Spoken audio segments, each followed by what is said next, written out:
좋으신 주님께서 주시는 위로와 평안과 새롭게 하는 은혜가 성도 여러분과 함께하길 바랍니다. 만약 여러분이 여러분의 삶을 한 문장으로 요약해서 말해달라는 부탁을 받으면 어떻게 표현하시겠습니까? 저의 삶은 이러이러했습니다. 저의 삶은 이런 길을 걸었습니다. 하며 다양한 고백이 있을 것입니다. 그렇다면 그 삶의 고백들에 대한 그 길, 삶에 대한 모양들은 누가 선택했다고 생각하십니까? 아마도 많은 분들이 이렇게 대답하고 싶을 것입니다. 제가 선택했죠. 내가 스스로 이렇게 걸어왔지요.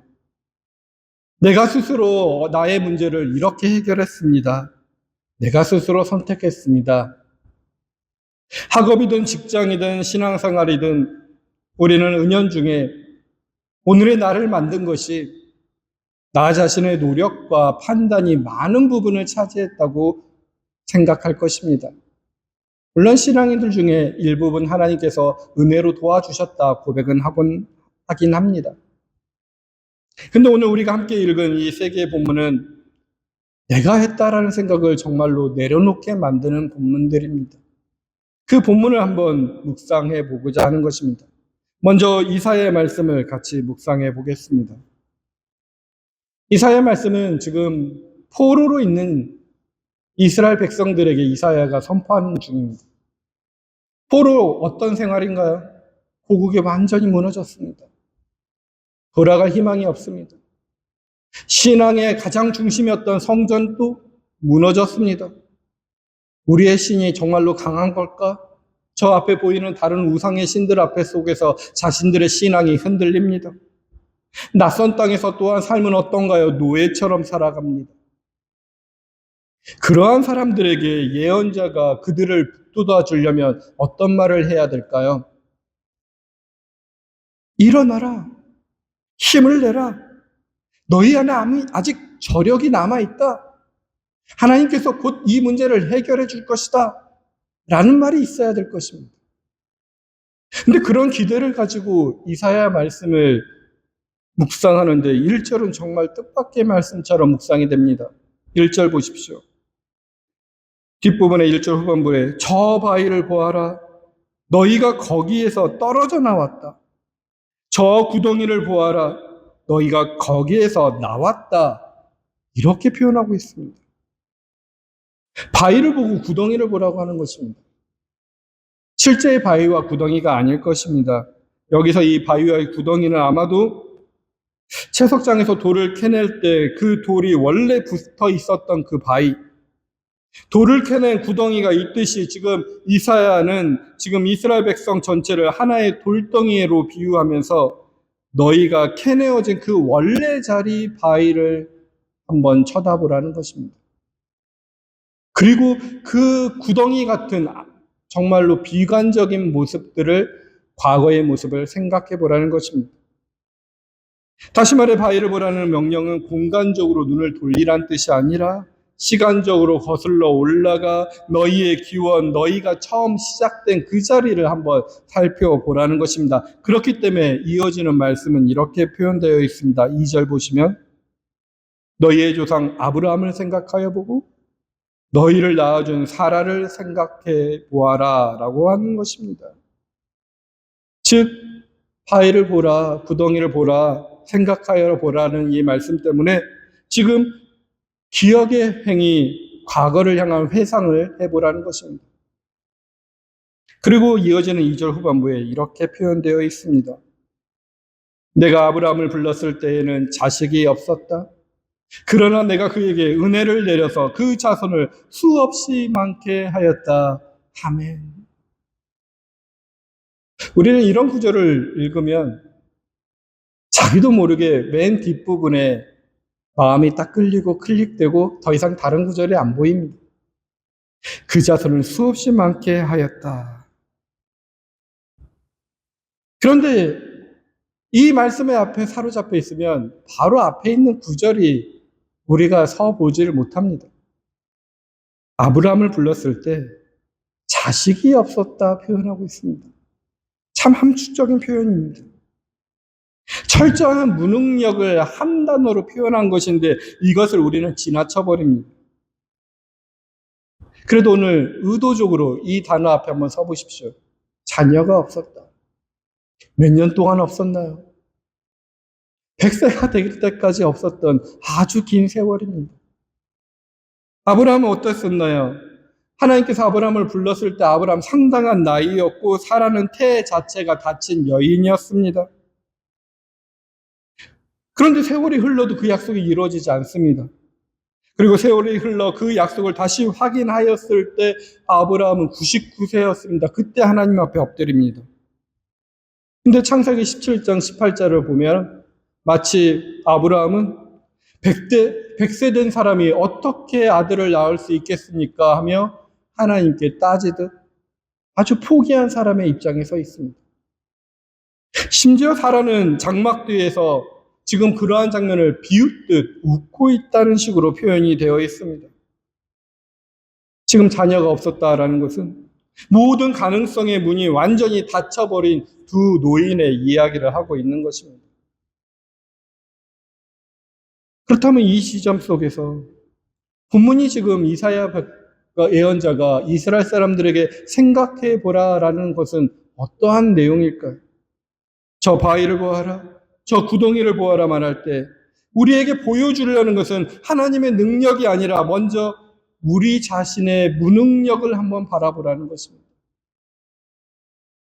아브라함과 사라를 생각해 보라는 것은 그들이 얼마나 믿음이 좋았는가, 그들에게 하나님께서 어떤 은혜를 베풀었는가가 아니라 얼마나 하나님을 잘 따랐는가가 아니라 그들에게 자식을 낳을 수 없는 조건이 있었다라는 것. 그게 구덩이와 같은 사실이었다는 것. 그들은 헛웃음을 지을 수밖에 없었다는 그 현실을 응시해 보라는 것입니다. 우리는 습관적으로 믿음의 조상 아브라함 하기 때문에 그를 영웅담으로 미화하려고 합니다. 하지만 창세기와 이사야가 함께 증언한 진실은 이보다 훨씬 낮고 정직합니다. 지금 아브라함과 사라는 영웅이 아니라 구더기에서 이끌려 나온 부스러기와 같은 인생이라는 것입니다. 근데 이사야 말씀은 여기서 멈추지 않습니다. 1, 2절 뒤를 돌아보겠다는 말씀이라면 3절부터 6절은 시선을 앞으로 미래의 소망으로 돌립니다. 3절에 보니 주님께서 시온을 위로하신다. 그 모든 황폐한 곳을 위로하신다. 주님께서 그 광야를 에덴처럼 만드시고 라고 표현합니다. 자식도 희망도 없던 그 늙은 부부를 조건 없이 일으키셨던 바로 그 하나님이 이제 황폐해진 시온을 이스라엘을 에덴처럼 만드시겠다고 약속하십니다. 우리의 과거를 세우신 것이 우리의 능력이 아니었듯 그들의 미래를 세우실 것 역시 그들의 능력이 아니라는 선포가 여기에 담겨져 있는 것입니다. 우리의 기원이 전적인 은혜였다라면 우리의 기대 또한 전적으로 그 동일한 은혜 위에 세워질 수밖에 없다라는 것입니다. 그러니 이어지는 4, 5절은 이 소망의 근거가 어디에 있는지 더욱더 밝혀줍니다. 4, 5절, 5절 보십시오. 나의 백성아 나에게 귀를 기울여라. 그러면서 법은 나에게로부터 비롯될 것이라고 하고 나의 의는 만백성의 빛이 될 것이라고 나의 의가 빠르게 다가오고 있고 나의 구원이 이미 나타났느니라 표현하고 계십니다. 여기서 반복된 것은 언제나 나에게서 나의라는 표현입니다. 백성들의 의나 능력에서 비롯되는 구원이 아니라 철저히 하나님 자신에게서 흘러나오는 구원과 의라는 것입니다. 그리고 마침내 6절에서 이사야는 이 소망을 그 무엇과도 비교할 수 없는 견고한 것으로 못 박습니다. 눈을 들어 하늘을 쳐다보아라. 그리고 땅을 내려다보아라. 하늘은 연기처럼 사라지고 땅은 옷처럼 헤어지며 거기에 사는 사람들도 하루살이 같이 죽을 것이다. 그러나 내 구원은 영원하며 내 의는 꺾이지 않을 것이다. 아멘. 세상적인 관점으로 우리 눈에 가장 견고해 보이는 것들, 저 광활한 하늘과 저 단단한 땅조차도 언젠가는 연기처럼 낡은 옷처럼 쓰러질 것이라는 겁니다. 그러나 하나님의 구원, 하나님의 은혜는 그 하늘과 땅보다 더 오래 영원토록 꺾이지 않는다고 합니다. 그러니 저는 이 이사야 6절의 말씀을 곰곰이 묵상해 보니 이런 결론을 얻을 수 있었습니다. 1, 2절을 통해 우리의 기원을 뒤돌아보게 했습니다. 우리는 자식도 희망도 없던 아브라함과 사라처럼 우리 자신의 능력이라는 조금도 없는 구덩이와 같은 곳에 빠져있던 자들입니다. 근데 거기에서 하나님의 은혜로 건져진 자들이라는 것입니다. 그리고 3절에서 6절까지 보니 그 동일한 은혜를 근거로 우리의 앞날을 향한 시선을 향하게 합니다. 우리를 조건 없이 건져 올리셨던 그 하나님이 하늘과 땅보다 더 견고하고 영원한 구원으로 우리의 광야를 에덴으로 바꾸신다는 약속이 있다는 것입니다. 결국 이사야가 오늘 우리에게 주려는 것은 하나의 완결된 신앙의 논리가 아닐까요? 우리의 과거가 우리의 것이 아니었다면 우리의 미래 또한 우리의 것이 아닙니다. 그리고 바로 그 사실이 우리로 하여금 절망이 아니라 소망을 품게 만드는 것입니다. 이게 잘 와닿지 않으신가요? 이러한 신비가 우리의 삶 속에, 인생 속에 있습니다. 이 자리에 계신 부모님들 중에 태어나지 얼마 되지 않은 아기를 처음 품에 안았던 그 순간을 기억하는 분들이 계실 것입니다. 작은 생명, 그 잠의 몸의 무게, 그 여린 숨소리를 처음 마주할 때 우리 마음속에서 가장 먼저 차올랐던 것이 무엇이었습니까? 내가 해냈다라는 성취감입니까? 아니면 이 생명이 도무지 나의 힘으로 설명할 수 없는 어떤 것이었다는 말로 다 담을 수 없는 경외감이셨습니까? 아이를 갖기까지 얼마나 오랜 기다림이 있었든 얼마나 많은 눈물의 기도가 있었든 정작 그 생명이 처음 눈을 뜨고 부모를 바라보았던 그 순간에는 우리 중 누구도 이 생명을 만들어냈다고 느끼지 않았을 것입니다. 오히려 우리는 그 순간 우리도 모르는 사이에 이미 어떤 선물을 받아 안고 있었다는 사실을 온몸으로 느꼈을 것입니다. 아브라함과 사라가 마침내 이삭을 품에 안았던 그 밤도 이와 다르지 않았을 것입니다. 그들의 노력이나 계획이 아니라 순전히 주어진 것이었다는 그 사실 앞에서 그들은 그저 조용히 무릎을 꿇을 수밖에 없었을 것입니다. 우리는 언제나 건져 올려졌습니다. 우리의 신앙이 시작된 자리도 어쩌면 우리가 처음 생명을 품에 안았던 그 자리처럼 우리의 능력이 아니라 순전히 주어진 선물 앞에 서 있는 자리였을 것입니다. 오늘 그 자리를 깊이 묵상해 보길 바랍니다. 이 묵상을 돕기 위해 오늘 주보의 명화 속에는 이번에는 조각상 하나를 올려놨습니다. 이탈리아 피렌체 아카데미 미술관에는 미켈란젤로가 남긴 미안의 조각들이 여러 개 있습니다. 다비드상을 놓고요. 옆으로 4개의 조각상이 있습니다. 그리고 4개의 조각상은 노예들, 수인들이라고 불렸던 연작인데요. 원래 교황 율리우스 2세의 웅장한 영묘를 장식하기 위해서 제작되었는데 그게 실패하고 이제 박물관에 이렇게 배치되었습니다. 그중 하나 두 번째 사진에 각성하는 노예라는 부분은 인분의 상반신과 얼굴의 일부만이 대리 표면 위에 힘겹게 드러나 있을 뿐 하반신과 팔의 상당 부분은 여전히 거칠게 다듬어지지 않는 원석 속에 파묻혀 있는 상태로 남아있는 작품입니다. 미술사가들은 이 미완성의 상태를 두고 미켈란젤로가 자신의 조각 작업을 이해했던 독특한 방식과 연결짓고 있습니다.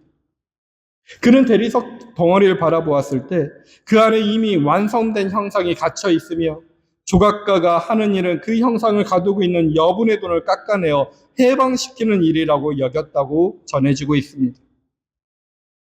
그래서 이 노예상의 몸에 새겨진 근육의 긴장과 뒤틀린 자세는 마치 그 형상이 스스로 돌을 밀어내며 빠져나오는 몸부림처럼 보이기도 합니다. 그러나 그가 아무리 몸부림쳐도 그는 결코 스스로 힘으로 그 돌에서 걸어 나올 수 없습니다. 조각가의 정과 망치가 그 나머지의 돌을 걷어내지 않는 한 그는 영원히 반쯤 갇힌 상태로 머물러 있을 것입니다. 근데 저는 이 조각상이 오늘 이사야 51장이 오늘 우리에게 들려주는 모든 이야기의 가장 형상적인 번역이 아닐까 생각됩니다. 우리가 아직 다 빠져나오지 못했습니다.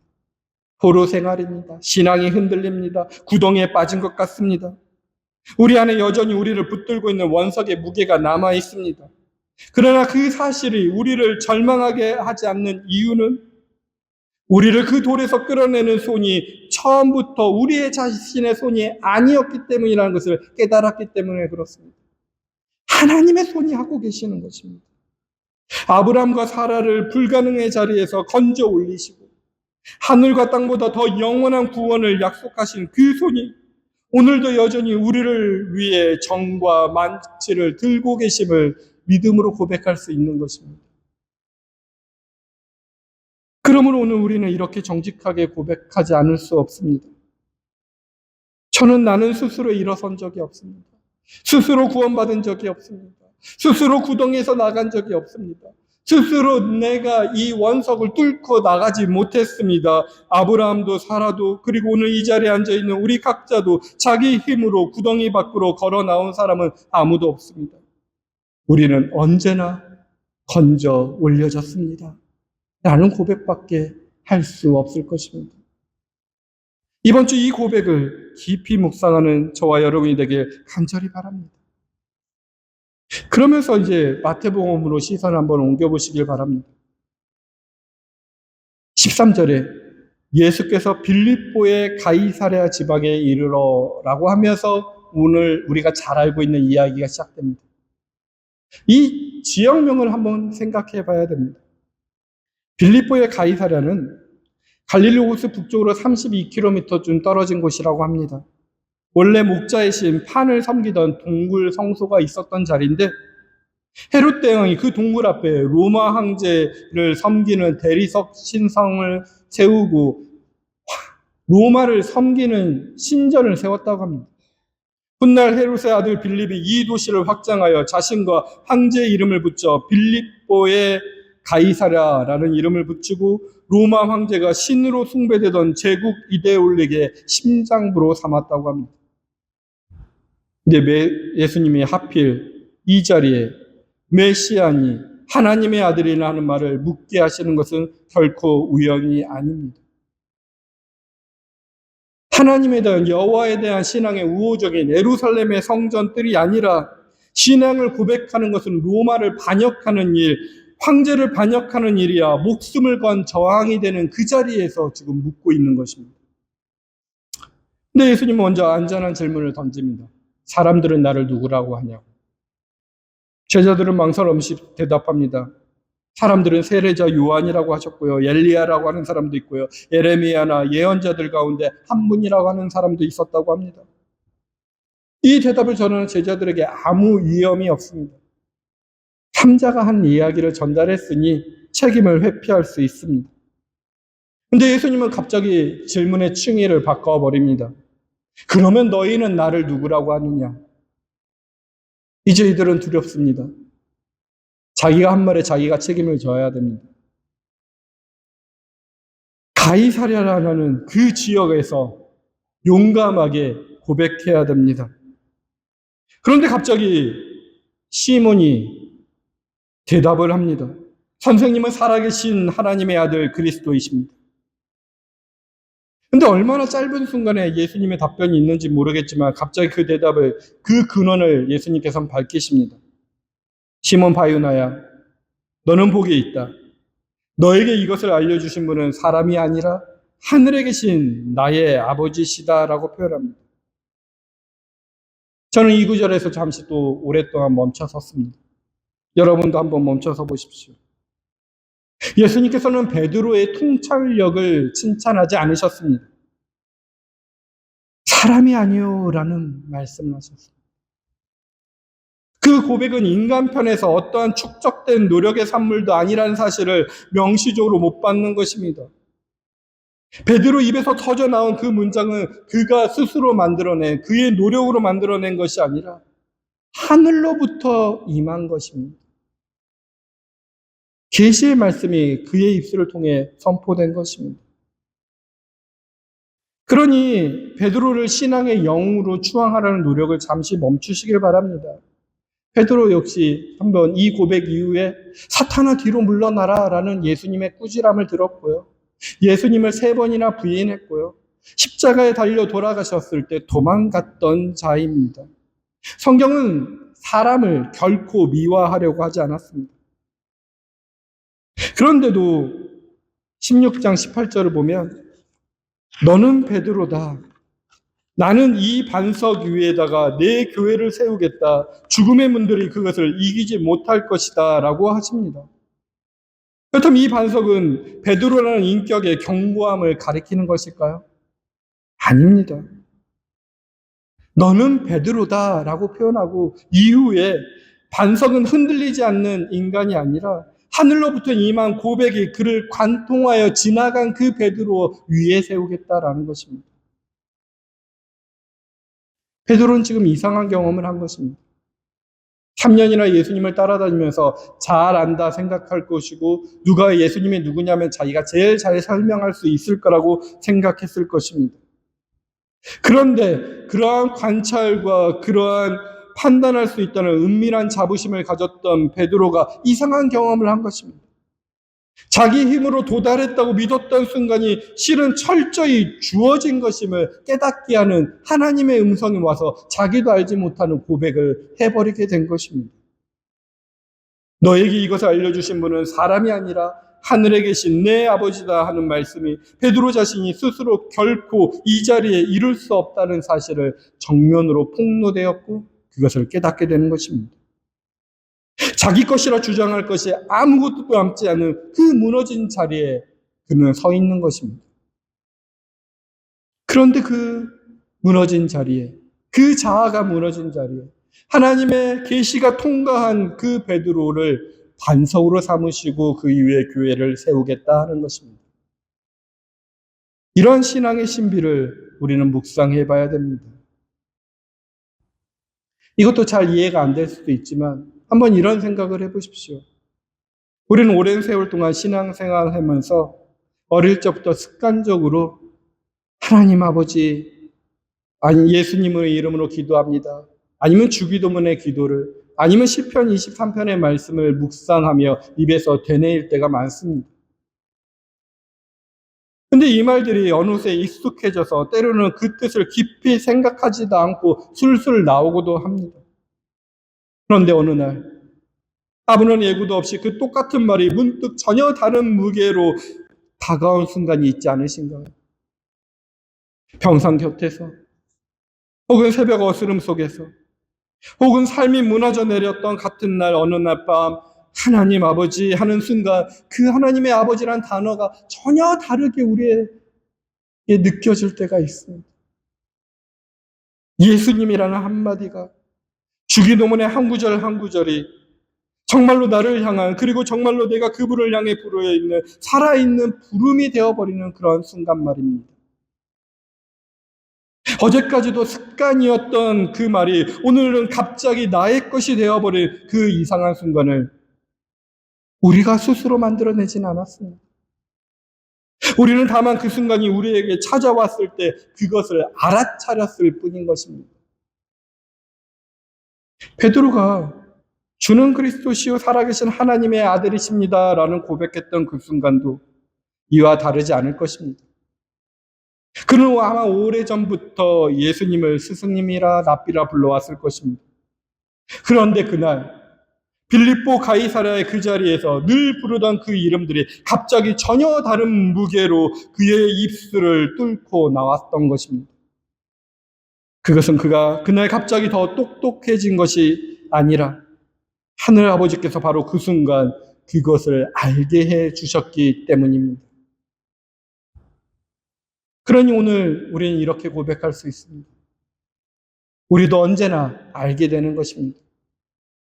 우리가 마침내 이제야 알겠다 느끼는 그 순간조차 우리 스스로 알아낸 것이 아니라 하나님이 알게 하신다는 것입니다.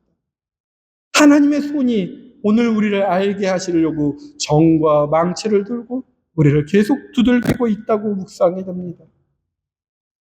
그러면 우리 이사야 말씀과 이 마태복음 말씀을 한번 붙어서 생각해 보십시오. 우리는 스스로 구덩이에서 나왔다고 고백할 수 없습니다. 그러니 합쳐져서 우리는 언제나 건져 올려졌을 뿐만 아니라 언제나 하나님의 신비를 알게 되었습니다라고 고백하게 되는 것입니다. 이 고백이 가장 중요한 것입니다. 아브라함과 사라가 자식을 낳을 조건을 스스로 만들어내지 못했듯이 베드로 역시 그리스도를 알아보는 눈을 스스로 만들어내지 못했습니다. 그는 다만 하늘 아버지께서 열어주신 그 순간에 알게 되었을 뿐입니다. 우리도 하나님이 나를 건져주셨습니다. 하나님이 알게 해주셨습니다. 이 고백이 가장 먼저이고 중요하다는 것을 깊이 묵상하는 한 주가 되길 바랍니다. 근데 여기서 또 다른 하나의 질문을 할 수 있습니다. 그 고백이 우리의 몫이라면 그 이후에 우리의 삶은 아무것도 안 해도 되는 것은 아닌가 하는 것입니다. 근데 그 질문에 로마서 12장은 우리는 이 질문 앞에 서게 합니다. 오늘 로마서 12장의 말씀 1절 보십시오. 형제자매 여러분, 그러므로 나는 하나님의 자비하심을 힘입어 여러분에게 권합니다. 여러분의 몸을 하나님께서 기뻐하실 거룩한 산 제물로 드리십시오. 이것이 여러분이 드릴 합당한 예배입니다. 아멘. 그러므로라고 시작합니다. 이 접속사는 바울이 로마서 1장부터 11장까지 걸쳐온 하나님의 은혜, 인간의 그 어떤 공로로 없이 값없이 의롭다 하심을 받은 그 복음을 전제로 삼습니다. 다시 말해 몸을 산 제물로 드리라는 이 권면은 결코 은혜와 별개로 존재하는 새로운 요구가 아니라는 것입니다.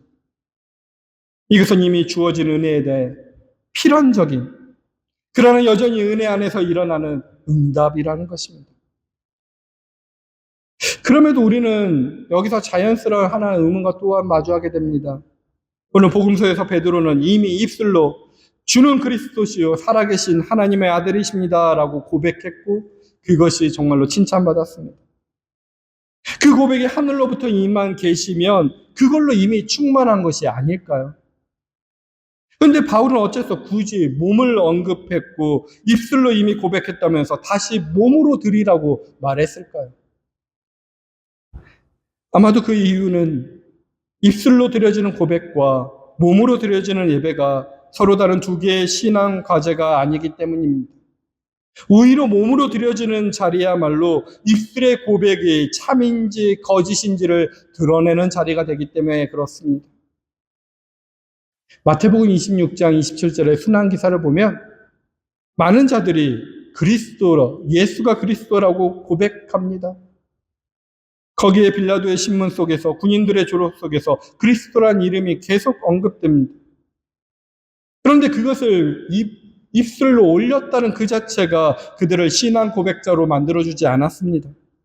입술의 지식만으로는 참된 고백과 거짓 지식을 결코 구별해낼 수 없습니다. 이 고백이 몸으로 관통해야 되는 것입니다. 베드로의 입술을 뚫고 나온 그 계시가 참되었다는 증거는 그 계시가 그의 삶 전체를 향해 계속해서 흘러나가는 삶의 모습이 있어야 되는 것입니다. 바울이 몸으로 드리라는 말은 바로 이 지점, 고백이 관념으로 머물지 않고 몸이라는 구체적인 일상으로 육화되는 자리를 가리키고 있는 것입니다. 그러니 그 자리가 바로 이렇게 살아가는 것이라고 합니다. 2절을 보면 여러분은 이 시대의 풍조를 본받지 말고 마음을 새롭게 함으로 변화를 받아서 하나님의 선하시고 기뻐하시고 완전한 뜻이 무엇인지 분별하도록 하십시오 라고 말합니다. 시대의 풍조를 거슬러가는 것입니다. 마치 복음서의 빌립보 가이사라의 배경 속에서 예수님이 던졌던 그 시대의 풍조입니다. 당대 유대인들은 메시아가 오면 힘으로 로마 군대를 몰아내고 정치적인 독립과 영광을 되찾아 줄 것이라는 통념이 널리 퍼져 있습니다. 힘과 정보, 화려한 승리, 이것이 그 시대가 그려낸 구원자의 얼굴이었습니다. 그러나 베드로가 고백한 그리스도는 바로 얼마 뒤 로마 제국의 십자가 위에서 철저히 패배하고 처형당하실 분이십니다. 세상의 눈으로 보기에는 결코 구원자의 모습일 수 없는 그 십자가의 길말로 이 시대의 풍조를 정면으로 거스르는 하나님의 방식이었던 것입니다. 이 시대가 우리에게 강요하는 구원의 정의, 성공, 소유, 안정, 화려함에 대한 거룩한 저항의 삶이 오늘 우리에게 필요한 것입니다. 근데 이 모든 것들도 우리의 힘으로 되는 것이 아닙니다. 오늘 1절의 로마서의 말씀 보면 하나님의 자비하심을 힘입어. 3절에 보면 내가 받은 은혜를 힘입어서라고 표현합니다. 아브라함과 사라가 스스로 구덩이에서 걸어 나올 수 없었듯이, 베드로가 스스로 그 고백에 이를 수 없었듯이, 우리의 몸이 오늘 거룩한 산제물로 드려지는 이 신비 역시 우리의 손이 아니라 우리를 처음부터 붙드셨던 그 손에 의해서 일어나고 있는 것입니다. 이것이 여러분 삶 속에서도 알게 모르게 이루어질 때가 있을 것입니다. 누군가가 박해받는 자리 속에서, 피해받는 자리 속에서 내가 불이익을 당할 때 우리가 계산해서 선한 일을 하는 것이 아닙니다. 나도 모르게 그 선한 일을 행하고 후에 내가 왜 이런 선택을 했지? 라고 생각해 보면 그것이 하나님의 자비에 의해서, 하나님의 은혜에 따라서 그 일을 행했다 고백하는 우리 자신들을 발견하게 될 것입니다. 말씀을 마무리해 보겠습니다. 오늘 우리들은 이사야 말씀을 통해서, 복음서의 말씀 속에 통해서, 로마서의 말씀을 통해서 먼저 하나님의 은혜를 보았습니다. 자식도 희망도 없던 아브라함과 사라, 스스로 도무지 웃을 수밖에 없었던 그 불가능의 자리에서 하나님은 조건 없이 그들을 건져 올리셨던 하나님이 오늘 우리도 건져 올리신 하나님이라는 것입니다. 내가 잘 알지 못하고 깨닫지 못하는데도 베드로의 입술을 간통하여 깨닫게 알게 하셨던 하나님이 우리를 깨닫게 하신다는 것입니다. 내가 알게 모르게 삶의 예배를, 몸으로 드리는 예배를 드릴 수 있도록 하나님께서 은혜를 베푸시고 자비를 베푸신다는 것입니다. 그러니 결국 저는 이런 얼굴이 하나 보입니다. 피렌체의 그 미안성 조각상은 지금도 그 자리에 서 있을 것입니다. 반쯤은 여전히 대리석 속에, 반쯤은 빛 가운데에 드러난 채 말입니다. 마치 우리의 삶처럼 말이에요. 그는 스스로 그 돌에서 걸어 나오지 못합니다. 그러나 오늘 성경이 우리에게 들려주는 소식은 그 돌을 쪼개시는 손이 결코 쉬지 않고 계신다는 것입니다. 그 손은 아브라함과 사라를 부르셨던 손입니다. 우리가 처음 품었던 그 생명을 우리 손에 놓아주셨던 손이며, 빌립보 가이사랴에서 베드로의 입술을 뚫고 지나가셨던 손이며, 어느 새벽 우리의 오랜 기도를 갑자기 살아있는 말로 바꾸시는 손이며, 오늘도 우리의 몸을 통해 뜻밖의 정직함을 흘러보내는 바로 그 손이 보입니다. 성도 여러분, 우리는 아직 그 돌 속에 있을지 모릅니다. 우리 안에는 여전히 우리를 붙들고 있는 원석의 무게가 남아있을지 모릅니다. 그러나 오늘 우리는 이 한 문장을 다시 한번 이제는 완전한 모양으로 붙잡아 봅시다. 나는 스스로 일어선 적이 없습니다. 나는 늘 건져 올려졌고 늘 알게 되었습니다. 그리고 그 건져 올려짐과 그 알게됨은 오늘도 우리의 삶 가장 평범한 순간들 속에서 우리의 몸을 통해 계속되고 있습니다. 그 손이 하는 일을 우리는 오늘도 다만 지켜볼 뿐입니다. 사랑하는 성도 여러분, 그 손이 오늘 저와 여러분 삶 속에서 나의 평범한 순간 속에 문득 다시 깨닫게 하는 은총이 저와 여러분 가운데 있기를 주님의 이름으로 간절히 축원드립니다. 살아계신 하나님 아버지, 오늘도 우리를 건져 올리시고 알게 하신 그 손을 다시 한번 확인하게 하여 주시니 감사합니다.